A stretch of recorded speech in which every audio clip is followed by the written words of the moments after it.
মোছে তেল দিতেছেন, পিসাবরে দইরা বাচ্চা যাবেন, মোছে তেল দিতেছেন, ছেলেরে আলেম বানাইছেন, হাফেজ বানাইছেন, কোনো লাভ নেই। আমাদের বাংলাদেশে কিছু মহিলা আছে নিজের ছেলেরে মাদ্রাসায় পড়ায়, নিজের ছেলেরে হেফজ পড়ায়, কিন্তু নিজে পর্দাও করে না, নামাজও পড়ে না। এমন মা আমাদের এই ব্রাহ্মণবাড়িয়াতে আছে না? তবে এই এলাকায় নাই। জোরে বলেন, এই এলাকায় নাই। ছেলে কোথায় পড়ায়? কিন্তু নিজে। আপনি যখন বলবেন ছেলেরে মাদ্রাসায় পড়াও কিন্তু নিজে তো পর্দাও করো না, নামাজও পড়ো না, সারাদিন জ্ঞানর জ্ঞানর করো, রাস্তায় রাস্তায় হাঁটো, দাঁত বেটকায় বলবে এই জন্যই তো ছেলেরে মাদ্রাসায় পড়াই, যাতে করে কিয়ামতের ময়দানে ছেলের হাত ধরে জান্নাতে যেতে পারি। আমি মোল্লা নাজিম আজকে ফতোয়া দিয়ে গেলাম, তোমার ছেলে নয়, তোমার আব্বা যদি নবীও হয় তোমার মুক্তি নাই। নিজের ঈমান আর আমল ঠিক না থাকলে এটা মোল্লার কথা না, আল্লাহর কথা। দুধ দানকারিনী মা তার দুধের বাচ্চার কথা ভুলে যাবে, কত ভয়ানক ব্যাপার। আমার কলেজার ভাইয়েরা, নোয়াখালী মাহফিলে গেলাম, বড় দলের বড় নেতা মুসাফা করতে কয় মোল্লা ভাই দোয়া করেন যাতে আপনাদের লেজ ধরে জান্নাতে যাইতারি। আমি হাসি দিয়া কইলাম নতুন হাদিস শিখলাম। উনি কয় কি হাদিস? আমি কই যারা জান্নাতে যাইবো তাদের একটা করে লেজও থাকবো। হাসতেছেন, অনেক মানুষ আশা করে আছে। মোল্লা নাজিমের বংশের লোকের আশা করে আছে, মোল্লা নাজিম আলেম আছে, আমি তারে ধরে চলে যাব। হাফেজের বাপ মা আশা করে আছে, ছেলে হাফেজ, তারে ধরে জান্নাতে চলে যাব। শুধু ছেলে হাফেজ আর আলেম নয়, ছেলে যদি নবীও হয় তবু আপনি ছেলেকে ধরে জান্নাতে যেতে পারবেন না। ছেলে ধরে যদি জান্নাতে যাওয়া যায় তো ইব্রাহিম আলাইহিস সালামের আব্বা আম্মা কি দোষ করছে? ইব্রাহিম আলাইহিস সালামের আব্বা জান্নাতি না জাহান্নামী? আস্তে কইছেন, জান্নাতি না জাহান্নামী? তাহলে ছেলে ধরে কি জান্নাতে যাওয়া যাবে? কোনো রাস্তা নেই। আল্লাহ বলেন কিয়ামত বড় ভয়াবহ হবে। ইয়াউমা তারাউনাহা তাযহালু কুল্লু মুরদিআত আম্মা আরদাআত, সেদিন দেখতে পাবা দুধ দানকারিনী মা দুধের বাচ্চার কথা মনে রাখতে পারে নাই, ভুলে যাবে, নিজের নিয়ে টেনশনে পড়ে যাবে। আমাদের গ্রাম দেশের মায়েরা ধান শুকাইতে দিছে, পশ্চিম আকাশে তুফান, একটু পরে বৃষ্টি আসবে, ধান ভিজে যাবে। ওই সময় মহিলারা সবচেয়ে বেশি পেরেশানিতে থাকে। ধানের টুকরি নিয়ে একবার উঠানে যায় আর একবার ঘরে যায় দৌড়ায়া দৌড়ায়া। নিজের দুধের বাচ্চাটা ঘরের ভিতর কান্না করে, মা দুধের বাচ্চার কথা বলে না, টুকরি নিয়ে দৌড়ায় ঘরে যায়, বাচ্চারে দুধ দিয়ে শান্ত করে আবার দান আনতে যায়, এটার নাম মা। কিন্তু আল্লাহ বলেন অতদাউ কুল্লু জাতি হামলিন হামলাহা, সেদিন দেখতে পাবা দুধ দানকারিনী মা তার দুধের বাচ্চার কথা শুধু বলবে না, জমিন কাপড়ের চোটে তার গর্ভপাত হয়ে যাবে। 2 মাস 3 মাস 5 মাসের বাচ্চাগুলা মায়ের পেট থেকে খসে খসে জমিনে পড়ে যাবে। বয়টা কে দেখাইতেছে? আল্লাহ। আরো জোরে বলেন কে দেখায়? মোছে তেল দিতেছেন, পিসাবরে দইরা বাচ্চা যাবেন, মোছে তেল দিতেছেন, ছেলেরে আলেম বানাইছেন, হাফেজ বানাইছেন, কোনো লাভ নেই। প্রত্যেকটা মানুষ সেদিন পাগলের মতো হবে। আল্লাহ পাক বলেন অতারান্নাসা সুকারা, সেদিন দেখতে পাবা মানুষগুলা পাগলের মতো, নেশাগ্রস্তের মতো ছুটাছুটি করতেছে। ওমা হুম বিসুকার, আসলে তারা নেশাগ্রস্ত না, পাগলও না। তাহলে দৌড়াদৌড়িটা করে কেন? ওয়ালাকিন্না আযাবাল্লাহি শাদীদ, আল্লাহর আযাবের ভয়ে মানুষগুলা পাগল হয়ে যাবে। আমাদের বাংলাদেশে রাস্তাঘাটে ল্যাংটা পাগল আছে না নাই? আছে। ল্যাংটা পাগল আছে না? আছে আছে। আচ্ছা ল্যাংটা কি জানে সে যে ল্যাংটা? জানলে তো সে ল্যাংটা থাকতো না। আল্লাহ পাক বলেন ওয়াতারান্নাসা সুকারা, দেখতে পাবা মানুষগুলা পাগলের মতো, নেশাগ্রস্তের মতো দিক বিদিক ছুটাছুটি করবে। ওমাহুম বিসুকার, আসলে মানুষগুলা পাগল হয় নাই, তারা নেশাও করে নাই। তো এমনটা করতেছে কেন? আল্লাহ বলতেছেন ওয়ালাকিন্না আযাবাল্লাহি শাদীদ, সেদিন আল্লাহর আযাবের ভয়ে মানুষগুলা পাগল হয়ে যাবে। কারো পরিচয় দিয়া জান্নাতে যাওয়া যাবে না,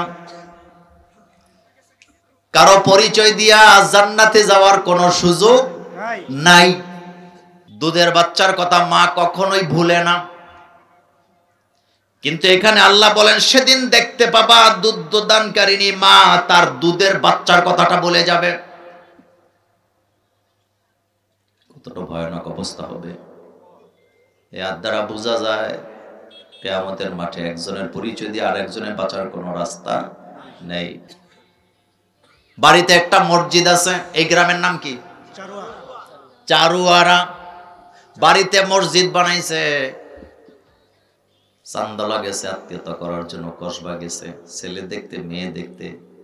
লোকেরা জিজ্ঞেস করে তোমাদের বাড়ি কই? কয় চারুয়ারা। হ্যাঁ চারুয়া। কয় কোন বাড়ি? কয় মসজিদুল্লাহ বাড়ি। কোন বাড়ি? কয় মাদ্রাসাওয়ালা বাড়ি। 5 ওয়াক্ত আজান হয়।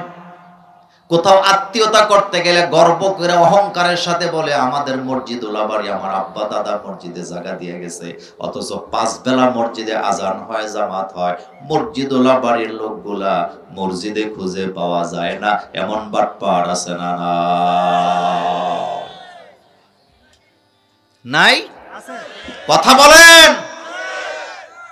মসজিদের পরিচয় দিয়ে জান্নাতে যাওয়ার কোনো সুযোগ নাই। যদি যাওয়া যাইতো আবু জহিল্লাই কি দোষ করছে? আবু জহিল্লার বাড়ির কাছে কাবা ঘর আছে না নাই? আবু জহিল কি জান্নাতি না জাহান্নামী? বাতিজার পরিচয় দিয়া চাচা জান্নাতে যাওয়ার সুযোগ নাই। যদি থাকতো আবু তালিব কি দোষ করছে? রাসূলুল্লাহর চাচা আবু তালিব জান্নাতি না জাহান্নামী? বুখারীর হাদিস, লম্বা হাদিস। চাচার কাছে যায় বলতেছে, ও চাচা তুমি আমাকে ভালোবাসো ঠিক, কিন্তু এই পদ্ধতিতে ভালোবাসা তো জান্নাত পাবা না, ঈমান আনা লাগবেই। চাচা গো তুমি ঘোষণা দে লা ইলাহা ইল্লাল্লাহ মুহাম্মাদুর রাসূলুল্লাহ সাল্লাল্লাহু আলাইহি ওয়াসাল্লাম।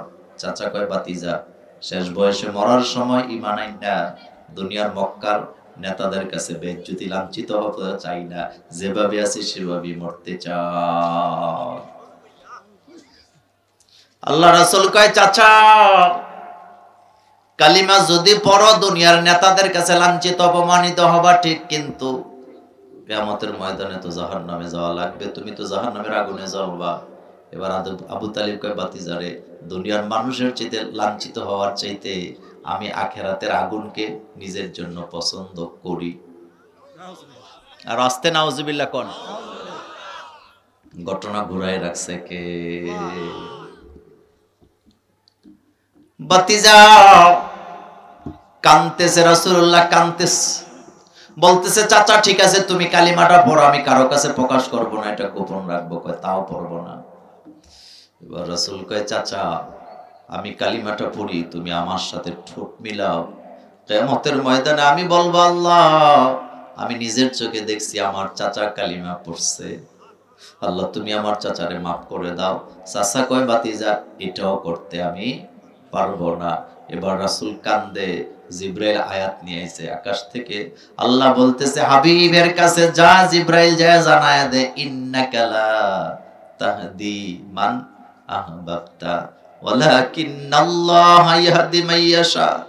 ও নবী আপনি ভালোবাসা চাইলেই তো কাউকে হেদায়েত দিতে পারবেন না, হেদায়েতের চাবিটা আমার কাছে, আমি যারে খুশি তারে হেদায়েত দেই, যারে খুশি তাকে গোমরা করে দেই। তাহলে আমরা যে হেদায়েত প্রাপ্তের রাস্তার মধ্যে আছি, আল্লাহ শুকরিয়া করার দরকার আছে না? না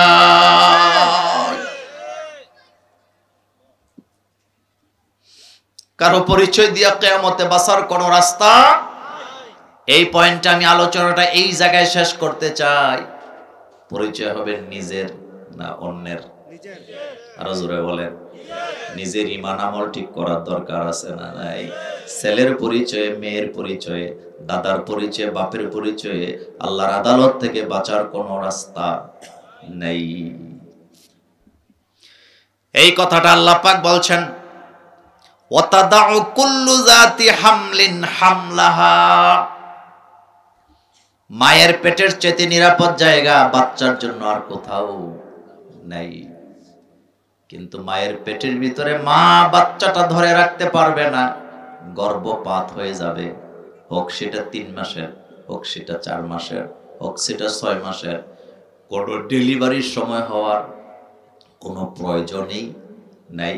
এই অবস্থায় এত জোরে ভূমিকম্প হবে, সব খসে পড়ে যাবে, তারকাগুলি একটার উপরে একটা পড়ে যাবে, পুরা জমিনটা ভুসির মতো হয়ে যাবে, পাহাড়গুলো আকাশের মধ্যে তুলার মতো উঠতে থাকবে।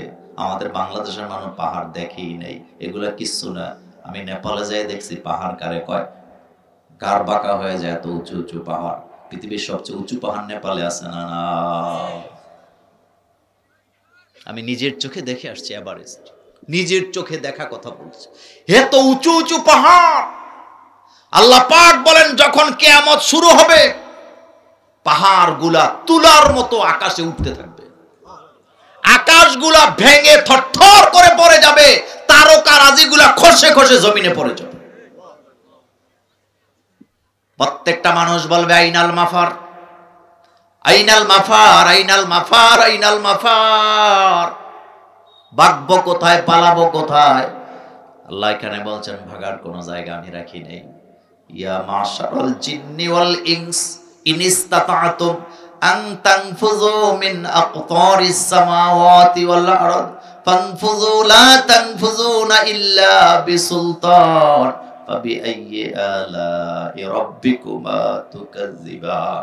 আল্লাহ বলেন বান্দারে ভাগবি কোথায়? ও মানব জাতি, ও জিন জাতি, ও মানব জাতি, ও জিন জাতি, আমি তোমাদেরকে জমিন আর আকাশ দিয়া প্যাকেট করে রাখছি। জমিন ফাটায় নিচেও যেতে পারবা না, আকাশের সীমানাও তুমি অতিক্রম করতে পারবা না। আকাশ আর জমিন দিয়ে আমাদেরকে প্যাকেট করে রেখেছেন কে? ক্ষমতা কার? বলেন চিল্লায়, ক্ষমতা কার? জমিনকে ফাটানো যাবে? আকাশকে ছিদ্র করে উপরের দিকে যাওয়া যাবে? আল্লাহ বলেন না, পারবি না। জিন মানব কেউ পারবি না, আমি তোদেরকে প্যাকেট করে রেখেছি। যা করবি এখানে করতে হবে, এখান থেকে বের হওয়ার কোনো সুযোগ নাই। হাশরের ময়দান যেদিন কায়েম হবে, জমিনটাকে তামা বানিয়ে দেওয়া হবে, সূর্যটাকে মাথার কাছে নিয়ে আসা হবে। সূর্য এখন তাপ দেয় একটা মুখ দিয়া, সেদিন তাপ দিবে 18টা মুখ দিয়া। জমিনের তামা যখন গরম হয়ে যাবে, 50,000 বছর যাবত কিয়ামতের ময়দানে মাঠে দাঁড়ায় থাকা লাগবে। আর সে আজিমের ছায়া ছাড়া কারোর জন্য ছায়া, কোনো কিছুর ছায়া সেদিন থাকবে না। কারণ গাছও নাই, সমুদ্রও নাই, পাহাড়ও নাই, গড়ও নাই, বিল্ডিংও নাই। আল্লাহ সেদিন বলবেন আইনা আশজারুকা আইনা জিবালুকা, ও পৃথিবী তোর গাছপালাগুলা কোথায়, তোর পাহাড়গুলা কোথায়? লিমানিল মুলকুল ইয়াউম, আজকে রাজত্ব কার? বলেন রাজত্ব কার? উত্তর হয় নাই, না হয় নাই, হয় নাই। দুনিয়াতে বলতেছেন রাজত্ব আল্লাহর, কিন্তু আখেরাতে সেই সময় আল্লাহকে আল্লাহ নিজের নাম আল্লাহ নামে পরিচয় দেয় নাই। আল্লাহ বলছে লিমানিল মুলকুল ইয়াউম, আজকে রাজত্ব কার? জবাব আল্লাহই দিবেন, লিল্লাহিল ওয়াহিদিল কাহ্হার, আজকে রাজত্ব কাহ্হারের। কার? কাহ্হার। বলেন কার? আল্লাহর। সবগুলা মানুষ আদম আলাইহিস সালামের কাছে যায় দাঁড়াবে, দাঁড়ায় বলবে ইয়া আবাল বাশার, ও আমাদের মানব জাতির আব্বা, আপনি প্রথম নবী, আপনি প্রথম মানুষ, আমরা আপনার সন্তান। আল্লাহরে বলেন যাতে বিচারটা করে দেয়। আদম আলাইহিস সালাম বলবে তোমাদের মাথা কি ঠিক আছে? আমি এই আল্লাহর সামনে কথা বলতে পারবো না, আমার ক্ষমতা নাই। আল্লাহকে খুশি করারও ক্ষমতা আমার এই মুহূর্তে নাই। আল্লাহর সামনে কথা বলার মতো যোগ্যতা আমার নাই। সুবহানাল্লাহ।